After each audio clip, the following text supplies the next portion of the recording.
Hello and welcome to the Gyan Galaxy.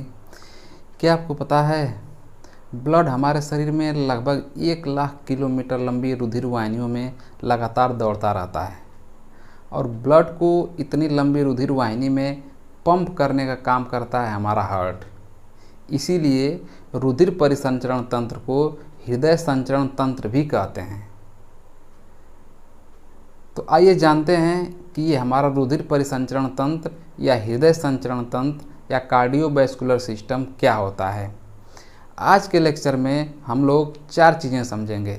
सबसे पहले हम लोग समझेंगे कि रुधिर परिसंचरण तंत्र क्या है, रुधिर परिसंचरण तंत्र का कार्य क्या है, रुधिर परिसंचरण तंत्र के प्रकार क्या हैं और इसमें भाग लेने वाले अंग कौन कौन से हैं। इन चारों पॉइंट का हम लोग बारी बारी से अध्ययन करेंगे।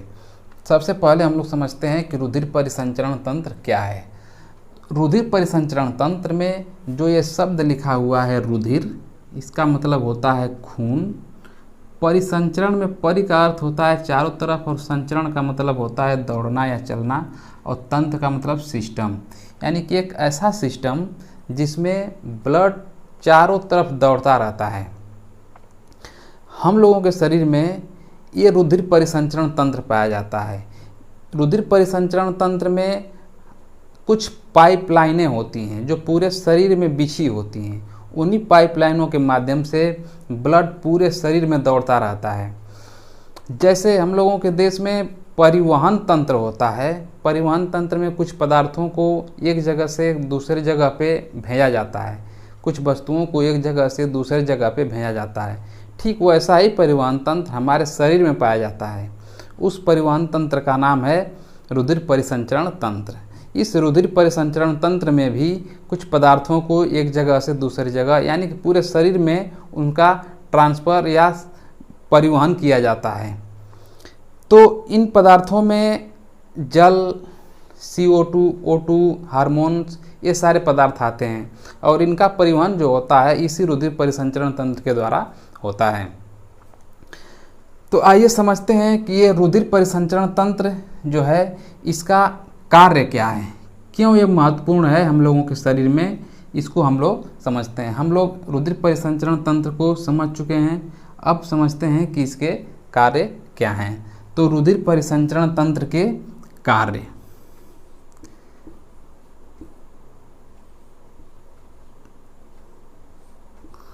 इसका जो सबसे महत्वपूर्ण कार्य होता है, जैसे हम लोग ये सब लोग जानते थे कि रुधिर परिसंचरण तंत्र में O2 और CO2 का परिवहन किया जाता है, यानी कि जो O2 यानी कि जो ऑक्सीजन हम लोग लेते हैं फेफड़ों में, फेफड़ों से वो ब्लड के माध्यम से कोशिकाओं तक जाता है और कोशिकाओं से जो CO2 बाहर निकलता है श्वसन के बाद, उस CO2 को फेफड़ों तक लेके आने में रुधिर परिसंचरण तंत्र या रुधिर मदद करता है।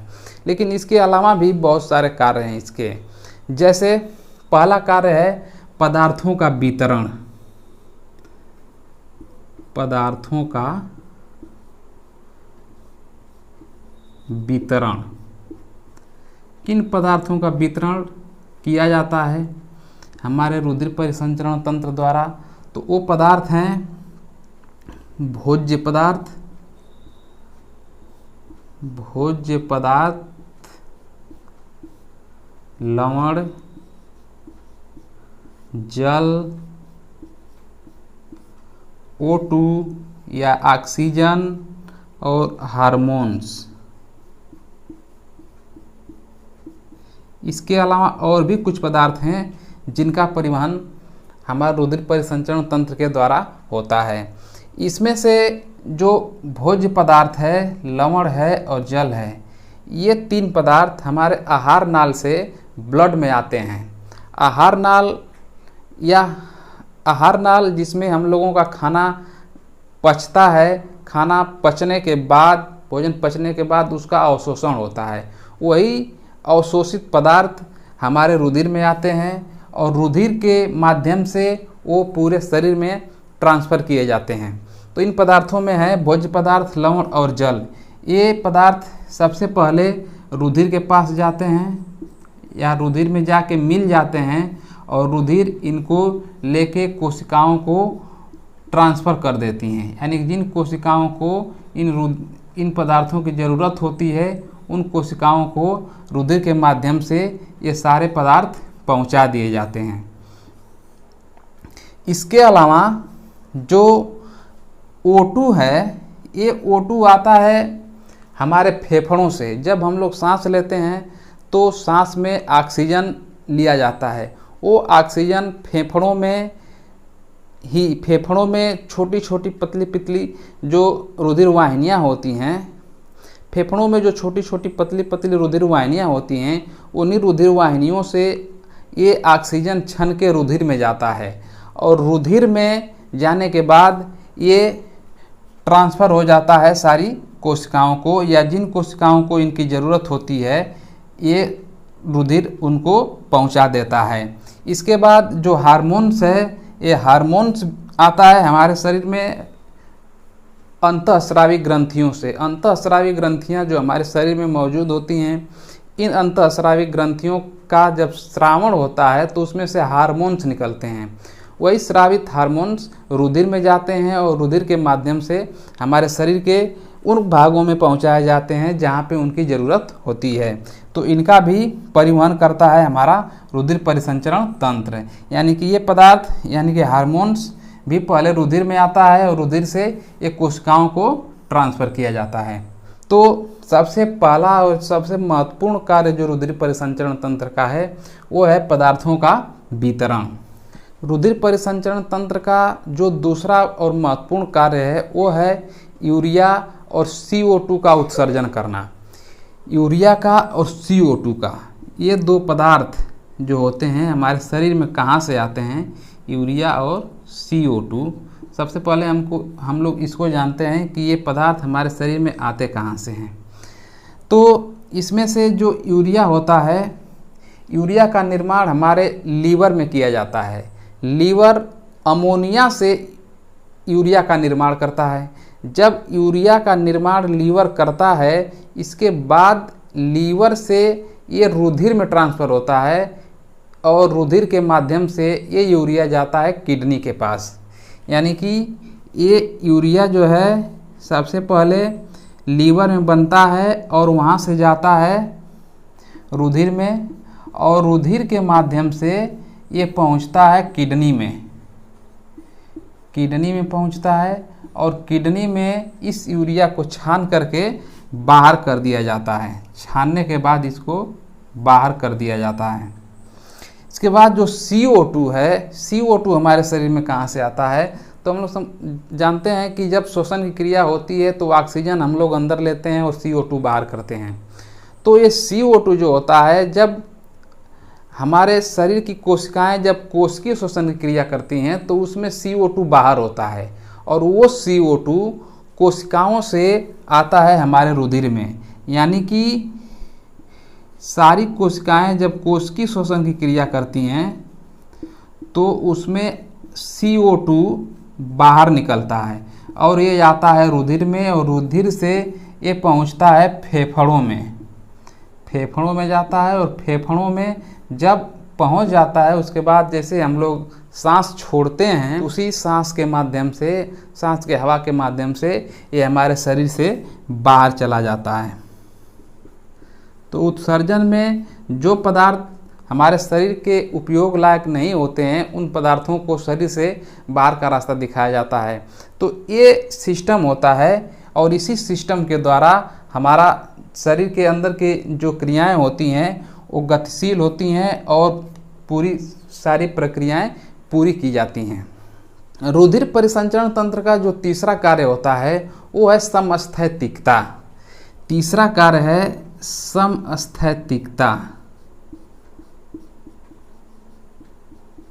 समस्थैतिकता को इंग्लिश में बोलते हैं होम्योस्टैसिस।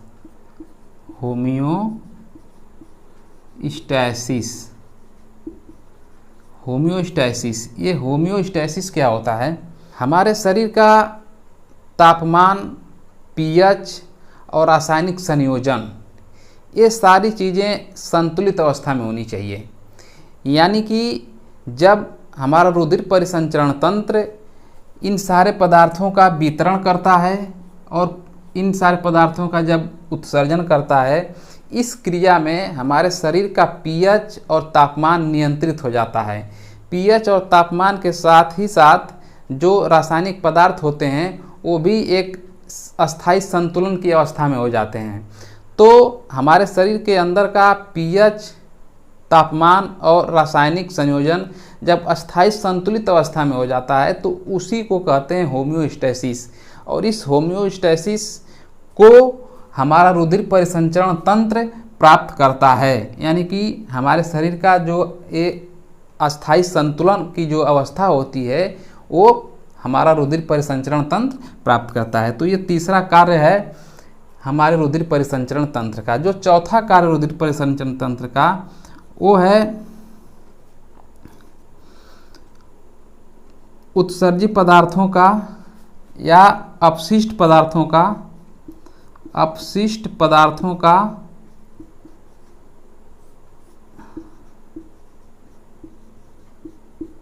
विसर्जन। विसर्जन मतलब होता है बाहर करना।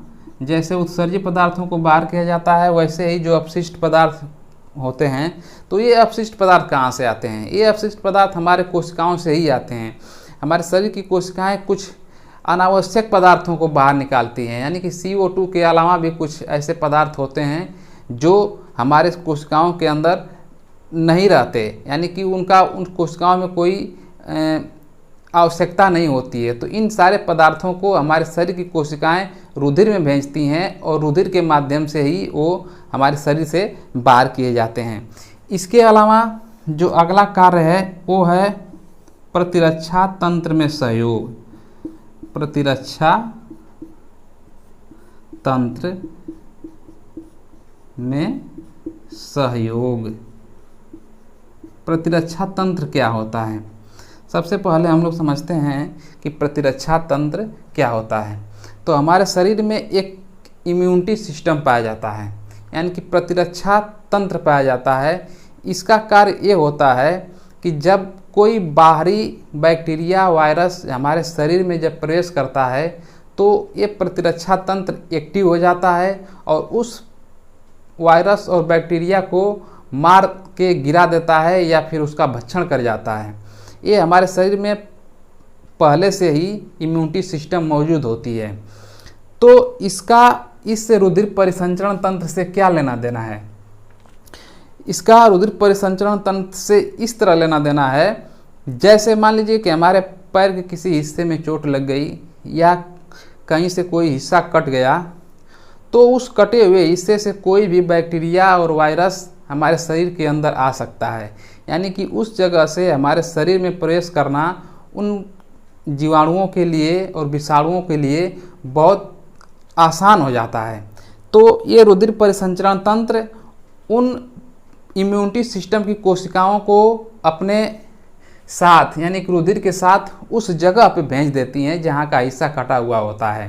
हमारे प्रतिरक्षा तंत्र में जो न्यूट्रोफिल्स और मोनोसाइट्स वगैरह जो कोशिकाएं होती हैं, जो प्रतिरक्षा तंत्र की महत्वपूर्ण कोशिकाएं होती हैं, ये इसी रुधिर परिसंचरण तंत्र के सहारे उस कटे हुए हिस्से तक पहुंचती हैं और वहां से जैसे ही कोई जीवाणु या विषाणु हमारे शरीर में प्रवेश करता है उसका भक्षण कर जाती हैं। इस तरह हमारे शरीर को रोगों से बचाने का कार्य भी ये हमारा रुधिर परिसंचरण तंत्र करता है या उसमें सहयोग करता है। इसके अलावा जो रुधिर परिसंचरण तंत्र का जो अगला कार्य है वो है ताप का नियंत्रण। ताप नियंत्रण, हमारे शरीर का ताप नियंत्रण। तो जो हम लोग यहाँ पे पढ़े हैं होम्योस्टैसिस में हमारे शरीर का ताप, पीएच और रासायनिक संयोजन ये संतुलित अस्थायी दशा में किए जाते हैं। तो वही ठीक यही प्रक्रिया यहाँ पे भी है, या यही समस्थैतिकता का एक पार्ट है ये ताप नियंत्रण, और इसका कार्य जो होता है हमारा रुधिर परिसंचरण तंत्र करता है। तो ये रहे कार्य हमारे रुधिर परिसंचरण तंत्र के। आइए समझते हैं कि रुधिर परिसंचरण तंत्र के कितने प्रकार हैं।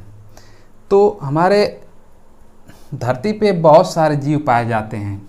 उन सारे जीवों में दो तरह का रुधिर परिसंचरण तंत्र पाया जाता है। दो प्रकार का रुधिर परिसंचरण तंत्र पाया जाता है। एक होता है खुला रुधिर परिसंचरण तंत्र, जिसको ओपन बोलते हैं, ओपन ब्लड सर्कुलेटरी सिस्टम। और जो दूसरा होता है वो होता है बंद प्रकार का रुधिर परिसंचरण तंत्र या क्लोज्ड सर्कुलेटरी सिस्टम। दो तरह का सर्कुलेटरी सिस्टम पाया जाता है। तो ये जो दो टाइप के ब्लड सर्कुलेटरी सिस्टम हैं, इन दोनों में मुख्य और बेसिक अंतर क्या होता है, सबसे पहले हम लोग इसे समझते हैं। जो बंद प्रकार का रुधिर परिसंचरण तंत्र होता है, इसमें इसकी विशेषता ये होती है कि इसमें रुधिर वाहिनियाँ पाई जाती हैं। और जो खुला प्रकार का तंत्र होता है, इसमें रुधिर वाहिनी अनुपस्थित होती हैं, रुधिर वाहिनी अनुपस्थित होती हैं।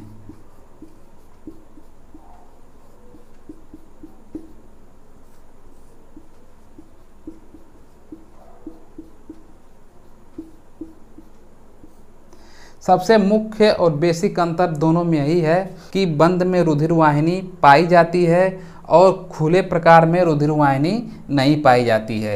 यही सबसे बेसिक अंतर होता है दोनों में। तो रुधिर परिसंचरण तंत्र दो प्रकार के होते हैं। पहला होता है बंद प्रकार का रुधिर परिसंचरण तंत्र और दूसरा होता है खुला प्रकार का रुधिर परिसंचरण तंत्र। दोनों में मुख्य अंतर होता है रुधिर वाहिनियों को लेकर के, यानी कि जिसमें रुधिर वाहिनी पाई जाती है, जिन जीवों में रुधिर वाहिनी पाई जाती है वो रुधिर परिसंचरण तंत्र बंद प्रकार का कहलाता है, और जिसमें रुधिर वाहिनी नहीं पाई जाती है वो रुधिर परिसंचरण तंत्र खुला प्रकार का कहलाता है। मेन और जो बेसिक अंतर होता है दोनों में यही होता है। रुधिर वाहिनी का मतलब नस होता है, यानी कि जिन जीवों में नसें पाई जाती हैं उनका जो रुधिर परिसंचरण तंत्र का प्रकार होता है वो बंद प्रकार का होता है, और जिसमें रुधिर वाहिनी या नसें नहीं पाई जाती हैं वो खुला प्रकार का होता है। बंद और खुले का मतलब ये होता है कि जिसमें नसें पाई जाती हैं, नसें ये ऐसे पाइप की तरह होती हैं और ब्लड जब बहता है तो इन्हीं पाइपों के माध्यम से होकर के बहता है। तो ये चारों तरफ से बंद है, इसीलिए इसको बंद प्रकार का रुधिर परिसंचरण तंत्र कहते हैं।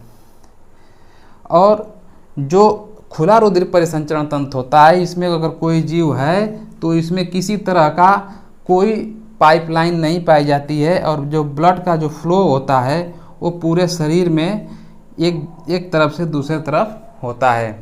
इसमें किसी तरह की कोई पाइपलाइन या रुधिर वाहिनी या कोई नस नहीं पाई जाती है। इसमें कोशिकाओं के बीच में से जो गैप मिलता है, उन्हीं गैप से होकर के ब्लड एक जगह से दूसरी जगह पे विचरण करता है या चलता है या दौड़ता है। तो दूसरा जो अंतर इन लोगों में होता है बंद और खुले में, कि जो बंद प्रकार का रुधिर परिसंचरण तंत्र है, इसमें ब्लड जो है बहुत तेज गति से बहता है, ब्लड बहुत तेज गति से बहता है, और इसमें प्रेशर भी होता है, इसमें प्रेशर होता है। यानी कि जब कोई वस्तु किसी पाइप के माध्यम से जाती है, जैसे हम लोग गाड़ी धुलवाने जाते हैं तो पाइप के माध्यम से पानी का फुहारा फेंका जाता है गाड़ी पे, तभी गाड़ी धुलती है। यानी कि जब तक पाइप नहीं रहेगी तब तक प्रेशर नहीं बनेगा। तो इन बंद प्रकार के रुधिर वाहिनियों में प्रेशर के साथ रक्त बहता है, और जो खुला प्रकार का होता है इसमें जो ब्लड बहता है वो बहुत धीमी गति से बहता है और बिना प्रेशर के बहता है। इसमें प्रेशर नहीं होता है, प्रेशर अनुपस्थित होता है या प्रेशर नहीं पाया जाता है। तो दो प्रकार का रुधिर परिसंचरण तंत्र है, खुला रुधिर परिसंचरण तंत्र और बंद रुधिर परिसंचरण तंत्र। और दोनों में जो मुख्य अंतर होता है वो रुधिर वाहिनियों के लेकर के होता है। जिसमें रुधिर वाहिनी पाई जाती हैं वो बंद प्रकार का रुधिर परिसंचरण तंत्र है, और जिसमें रुधिर वाहिनी नहीं पाई जाती हैं वो खुला प्रकार का रुधिर परिसंचरण तंत्र है। बंद प्रकार में तेज गति से रक्त बहता है और बहुत ही प्रेशर के साथ बहता है, और जो खुला रुधिर परिसंचरण तंत्र होता है उसमें ब्लड धीमे गति से बहता है और बिना प्रेशर के साथ बहता है। जिन जीवों में बंद प्रकार का रुधिर परिसंचरण तंत्र पाया जाएगा, अगर उसको कहीं से काटा जाए तो बहुत तेज़ी के साथ ब्लड निकलेगा उसमें से। जैसे हम लोगों के शरीर में बंद प्रकार का रुधिर परिसंचरण तंत्र पाया जाता है।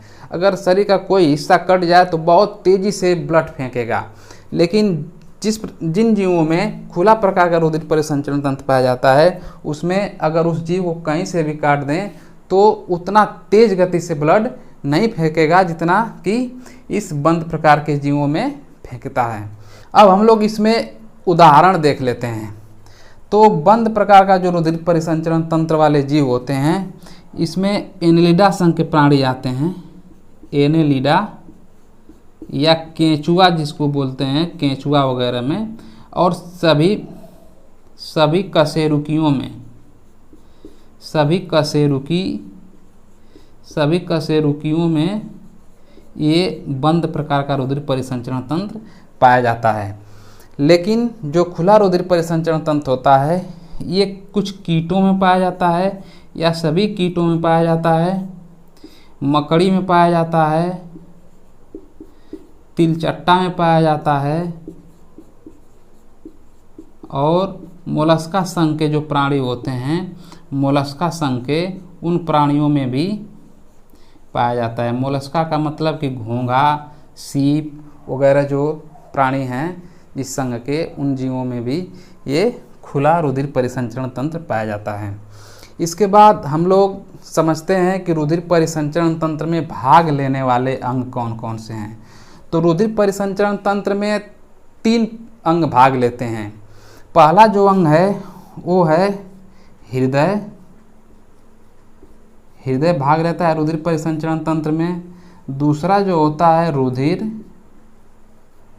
और तीसरा जो है वो है रुधिर वाहिनियाँ, रुधिर वाहिनी। ये 3 तरह के ये तीन अंग जो है रुधिर परिसंचरण तंत्र में भाग लेते हैं, हृदय और रुधिर वाहिनी। इन्हीं तीनों अंगों के सहारे हमारा रुधिर परिसंचरण तंत्र कार्य करता है।